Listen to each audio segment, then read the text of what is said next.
also know that I need to invest my time in things that are going to build me up, that I choose to do so, which is the whole reason why I went back to school. In business, they're very strategic. It's so funny when it comes to money and marketing, everything is such a strategy.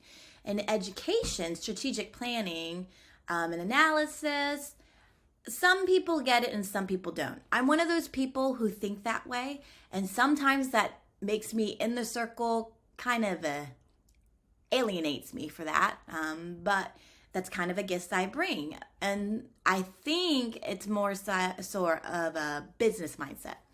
But when I started taking business classes this summer for Teachers as Partners and the Resilient Teacher Mom, I had to take a strength test, because realistically, if you value your time, you're going to operate on your own personal assets. So you have to bring to the table and operate on your strengths, knowing your weaknesses and working around your weaknesses, but kind of capitalizing on your strengths. And so here are my 5 strengths when it comes to business. 1, responsibility. 2, achiever. 3, positivity. 4, strategic planning. And 5, being a learner. So now you can understand why I kind of have a superwoman image when it comes to the classroom, because that's kind of what I was born to be. I am capable of juggling the classroom and school and home and kind of self-care in the terms of like, I want to go after my dreams. Like, I want to achieve what's important to me. And that's because of those positive strengths that I have that I can bring to my business.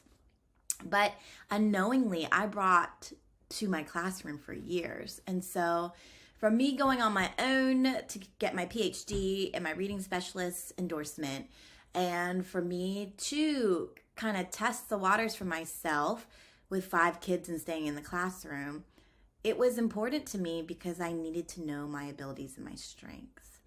And I am the type of person who wants to lead in this field with healthy relationships in mind. And because I know that my strengths allow me to do this type of business, I'm ready for it.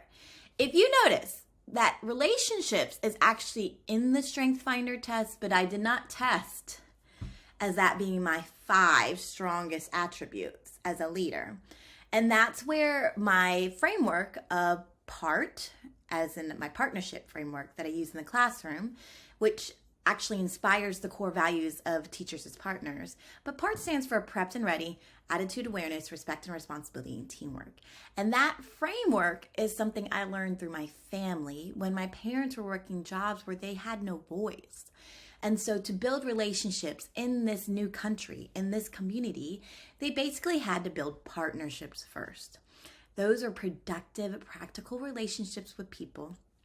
And if they wanted to advance in opportunities, they had to align to PART first. And so PART is kind of the equitable ground in which relationships start.